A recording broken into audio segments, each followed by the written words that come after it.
Hey there guys, and in this video I'm going to be talking about the Amphis.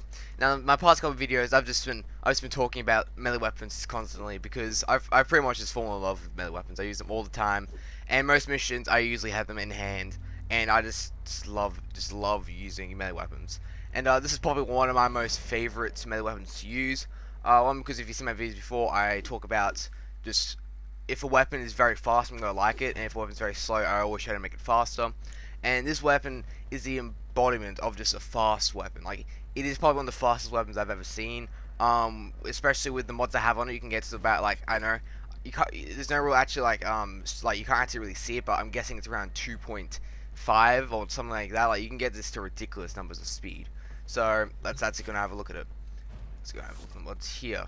Here we go. Here's the config B and show what I've actually improved.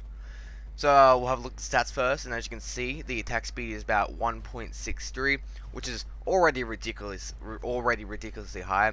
But with the addition of Berserker, and if you don't know what Berserker does, it basically adds a 30% attack speed every single time you get a critical hit. And with the addition of that, with the addition of Berserker, you can probably get it to around 2.5, as I was talking about before. And you can just get to ridiculous numbers of this. Like you just move so fast and fluently, and with the stance I have here, where you jump between targets, that kind of thing, you're very acrobatic when you use the Amphis with this stance. And with the addition of your speed, you're just jumping between targets, and it's just crazy. And I feel like if this would be a very good weapon for a very good weapon for a Vault speed build, because you can, if you could put like something on, like, dispatch overdrive, you can kind of have like a mix of just like the speed build, and you can put like channeling, like you can just have all these little things. You can just go like milesless because you move so fast, and when you slide with this, you just go so far with this. This weapon is just a speed weapon if you want it. And the speed is ridiculous. This is probably just the one reason why I use it so much. And then the other reason is probably also the critical chance is also pretty high, especially with the increase of the focus on combos. As you can see, we've got Blood Rush, which means usually if I have Blood Rush, it's going to be a combo build. I'm very focused on getting your combos high, which if you don't know what combos are, after every consecutive hit, a little like time single go up. Every single time it hits a certain marker, will go up by the critical. Your critical multiplier will go up by 0.5 every single time, and that can stack onto like for ages. It just depends on how many hits you get, and like how many consecutive hits you get into enemies, and that will basically increase your critical multiplier. And this goes really well with certain mods like Blood Rush and Berserker and all that kind of stuff. It's all joins together, and it's just if you get the right weapons with it, it can be a powerhouse. Like the Twin Krogers, very good weapon for a critical build. This one also probably really good with this one. Again, probably not the best. There's other weapons if you really want to go in for a critical. Again, like I said before, the Twin Kroger is very good to go in just straight in critical. This one not really the best. That's why I put on corrosive, because I don't really want to just go straight into crits. I would rather just pull it back a little bit. Get into a little bit of the secondary element and a little bit of the corrosive. I want to pull it back. I don't want to go I don't want to go nose deep into just into critical. Then we have these like 3 attacks here. I don't know what they're really classified as, but they're leap attacks, spin attacks, and wall attacks. Again, I wouldn't really focus on leap attacks, wall attacks. One, because they're pretty much useless. Leap attacks you only use when realistically you're only going to use when you first attack, when you leap into the enemies. Wall attacks you're never going to use because no one ever wall runs. But spin attacks, on the other hand, is something you're going to use quite a lot, especially with stuff like staves, pole arms, and usually twin stuff, usually twin swords, that kind of stuff, or dual swords. You're going to use a lot of spinning. Pretty much spinning is probably the most handy move you're going to be using in your arsenal. It can help you for extra damage. It can help you for moving towards targets. It can help you between pretty much moving to targets. Like, those are the most useful things about it. It can also help you. It's this. If you use melee weapons on the regular, like I've started doing, that spinning is very useful. And having spinning high on a weapon at like 720 725.2. Very good. It means you pretty much be doing extra damage every single time you're going to spin. So for this weapon, I would recommend spinning. Also, I've noticed, I don't know why, but like when you crouch as well, you do. It looks like you do extra damage. But like I'm guessing that's going to be classified as you spinning. It's weird. Like I don't get like why you crouching will add extra damage. I'm guessing the spin attack adds to the damage you do when you're crouching, even though it's not a spinning attack. But keep that in mind. I've done some testing. It looks like it does that, but I would just keep it in mind if if you just want to do straight up extra damage. I would try crouching. That might help. Then we have the 3 damages here: impact, puncture, and slash. The one letdown of this weapon is that it's mainly an impact, and slash is probably the weakest. Impact being like 0.1 higher. Again, it's not really that much, but the sad thing is the impact is higher. At least it's not puncture, because puncture's not really the best. Impact, pretty good, and slash is superior in every way. It's kind of sad, but again, saying that it's still slash is still pretty good, but it's still kind of sad that it's mainly an impact. But this does mean that it's going to be really good against Corpus. That's also what I've noticed. I've noticed when I used this build on I think I was doing some Fisher farming on Uranus. I think I was doing interception. It wasn't doing the best, it wasn't doing amazing. When I was doing even like it was weird because I was doing even high level mission, like I think it was like 40 to 50 level enemies, and I was destroying them. But I went to this one and they were a lot harder. But again, Uranus enemies I've found are a lot harder, especially with I don't know what they're called, but the specific type of enemies are a lot harder on them, and the normal ones you normally find are quite hard. So I'm guessing that's also kind of why the enemy, the pool of enemies that I was versing and the health they had was a lot different to Corpus. So I would recommend going into higher level players with this weapon for when you're going against Corpus. Very good, you will damage them very quickly. Then we have corrosive damage. As I said before, this is on side because I don't want to go straight. I don't want to go nose deep into just critical. I rather just pull it back a little bit. Have some corrosive, have some secondary elements that I can fall back on. And again, I kind of want something to because like as I talked about before with if you watch my Twin Kroger video, in that video, the slash was very important. Like it had very high slash, very high impact, and again it was very good against Grenier, so I didn't really find any need to kind of pull back and put corrosive on. But with this weapon, I do kind of feel like having corrosive on is good, because if you don't know, corrosive does extra damage towards Grenier, so it's very good to have corrosive on if a weapon is more lean towards impact. So it's very good to have corrosive on. And also again, the proc is also very good on it.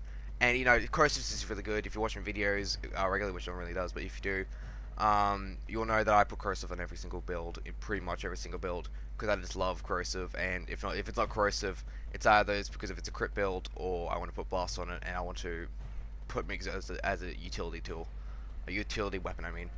And yeah, that's pretty much it. Now let's have a look at the mods I have on here. So as you can see, I have the basic elemental mods for Toxin and Electricity, Shocking Touch, and Fever Strike. You can switch out these with the rarer versions of them, which adds status. You could do that if you so want to. I just kind of like having them. I kind of want them for straight up damage. I kind of want them for the damage side. I don't really want them for the proc side, but you can do that if you so want to. Then we have Drifting Contact. Now these mods right here, these 3 mods right here, they go together because they all work off combos, and because what the specific things they do is they uplift the certain specific parts of combos that are like weak, and that because they weak push up certain parts of those weak parts of the combos, it basically makes them all work together. It's kind of hard to explain. I'll get into it now. We got Drifting Contact. Now, as you can see, it increases combo duration by about 10 seconds. That's the main reason I have it on. The status chance is also a good thing. It kind of adds it to about 14%, and that's that's pretty good, for the Fever Strike and Fever Strike and the Shocking Touch for the corrosive. That means you're going to be proccing the corrosive a little bit more. Again, it's not going to be 100% consistent. It's not going to be like every single time you're hitting with.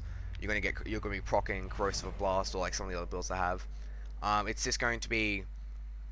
It's just a little add-on. It's a little little extra thing to add on. The status chance is not the main thing here. It's the combo duration that or the combo the combo duration is what the main reason why I have it on here, because if you don't know, like as I mentioned before, combos, the way they work is that you need consecutive hits on enemies, and every single time you get to a certain amount of consecutive hits, it adds 0.5 to your critical multiplier. And the time that, like, the time that, if you want getting consecutive hits or hitting an enemy and putting up that little bar on the side, so basically like goes up every single time you get a hit, it's going to go away after like 4 seconds, which is really bad because it takes longer than 4 seconds to get between groups. And saying that there's a cluster of enemies here, you kill them all, you get your combos up, it gets to like two times, and there's a group all the way over the other side of the little play area you're in. By the time you get to them, your combo is going to be gone, and that's pretty much just a waste. It's a waste of your combo, and especially for this kind of like combo focused build with like Blood Rush and Berserk and that kind of stuff, you kind of want to have your combos to last. You want them to stay high up and stay in the numbers you have, and you don't want them just to go away every single time you move between groups. So having the increase in duration for combos is very good, because that means that you have a lot more room to play around and a lot more room to go between groups, a lot more room to do things. And you can still keep your combo while doing these other things. So it's very good to have Drifting Contact on a combo focused build, and it's just a very important mod. I wouldn't recommend taking this one off if you want to do a combo focused build. Then we have Blood Rush. This is a build every single combo build should have, mainly because, as you can see, every single time that little multiply goes up, every single time that the combo thing goes up to a certain point and you add 0.5 to your critical multiplier, your critical chance is also going to go up by 120%, which is really good, because the mod on melee which adds critical chance is called True Steel. That only adds 16% critical chance, and so that means this is pretty much doubling it every single time you go up by 0.2. So that means, because most of the time, realistically, you're going to be getting about 2.5 times critical multiplier when you're fighting. That's the normal thing you're going to get. So that means your combo multiplier is going to go up 3 times every single time you're fighting, realistically.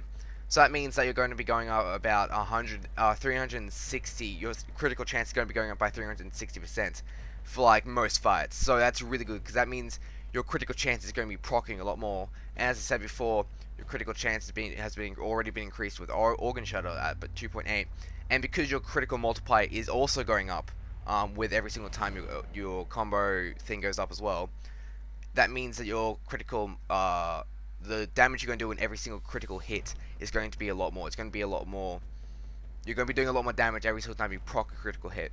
And because of Blood Rush being on here, that means that your critical hits are going to be proccing a lot more, because your critical chance is going up at the same time with your combo. So it's all of just a mix of just pure damage, and it's just really good. This is why I have it on most of my melee builds, because after a while of playing, you're going to be doing just heaps of damage. If you keep those combos and you play strategically, you can do massive amounts of damage. Now the only negative to this is that this build doesn't really do that much damage straight up. When compared to a status build or a build where it adds straight up damage, it's not going to be as good. But this, from what I've seen, from what I've been playing, this you will be doing more damage overall, because you're going to be building up damage over time, and the max damage you're going to be getting on like the max damage on a status build or the build that adds straight up damage is going to be at 1 point. And then when you first start using the weapon in a mission with like no combo multiplier, it's going to be lower than the status build. But over time, that's going to go up and up and up and up and up, and you're going to be doing way more damage than what the damage a status build would be doing. So I feel like, in my opinion, combo builds are a lot better for longer play. But if you just want to do a really quick mission, you can do a status build. But also saying that, I feel like combo build is still pretty good. And yeah, just gonna say that. And then we have Berserker, which I've talked about before. With every single critical hit, or every single critical that procs, your attack speed is going up by 30%, and this maxes out at 75%. And this mod goes really, really, really well with Blood Rush, because as I said before, every single time your critical multiplier goes up, it goes up, your critical chance is also going to go up by 120%. So that means that your chance of you proccing critical hit is going up, and that means that your attack speed is also going up, because that means that you're going to be putting more attacks into enemy. You're attacking more enemies a lot more quicker than you normally would.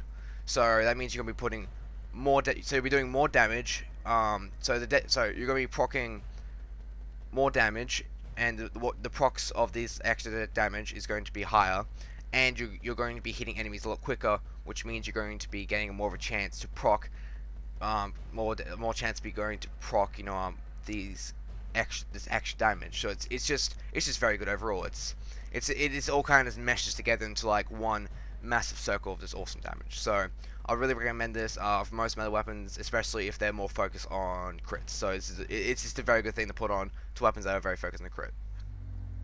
Then we have Fury, which adds 30% attack speed, just straight up. So this probably gets to 1.63. Again, you don't really need this. This weapon already has amazing attack speed at 1.25. Very good. It's just really good. But again, I call it Fury on because you can make this weapon just a beast in speed. Like it's just crazy of how fast you can. I talked about this before, but it's just crazy. I would recommend putting Fury on, but you don't have to. Then we have Organ Shatter, which does straight up adds 9% critical damage to it. Again, you don't really need this, but again, you don't really need this. You can switch out something else.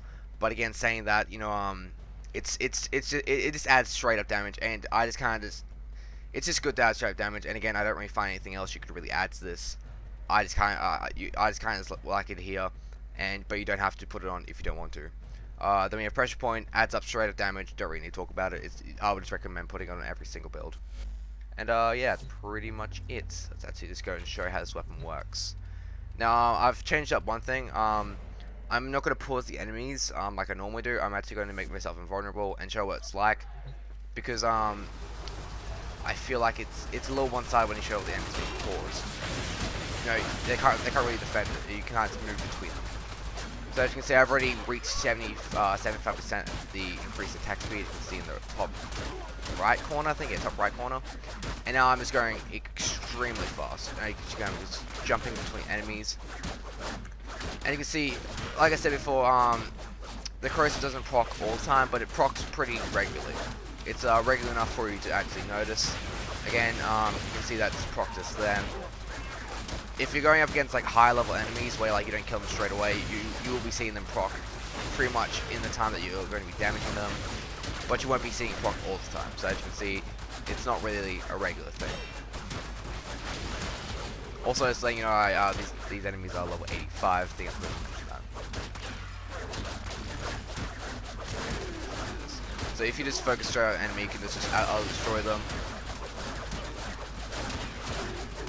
Again, this weapon would be a lot better against Corpus, but I just like, oh, fell off the edge. Whoops. This weapon would work a lot better against Corpus, but I like to use the same enemies I like to use the same enemies in every single video to do my testing, because that just keeps a straight plane to work off on, and you can just, because if you use different enemies, you're going to get different results. So it's just always good to use the same enemies in every single video. And because when I first got this, I only had Grenier heavy gunners on my. They're the only ones I could simulate. So that was the ones I chose. I've just stuck with it. And as you can see here, with the stance, it's something I kind of forgot to talk about. But again, the stance isn't really that needed. You could probably do better with a different one. I just have the one I'm using now. The reason I'm using it is because it's the only one I have for starves. I feel like a rarer version of this would probably be a lot better. I'm just kind of using it. Again, as you can see, you can throw enemies around. I don't know how that really procs. I've been testing it, but it just kind of happens randomly. And it's something I don't really like. In open areas, it's kind of cool because they can go absolutely just flying everywhere. You can take them out of battle. But again, from what I've seen, it's kind of just like a random thing that it's kind of hard to proc. If you figure it out, please leave it in the comments if you still want to. But that's pretty much it. I just kill the enemies. It's really good. I like this. I like the Amphis, especially the build with this one, mainly because of the speed and how fast it goes. But I feel like there are better weapons, like my Twin Kroger build I showed off before, yesterday. That one's also pretty good. I think this one's better than this build, but again, this one's also pretty good, and I like it. I like it quite a lot, especially for the speed. But again, there's other things. There's a lot better things out there for you to use. So yeah, if you like this video, please leave a like. If you dislike the video, leave a comment why you dislike it. Tell me why. And because I just want to grow as a creator. It's to grow as a creator. The best way to do it is to get criticism. If I talk too fast, or if I said something wrong, or something I think about Warframe is wrong, just tell me about it in the comments. But that's just gonna be it for this video, and goodbye.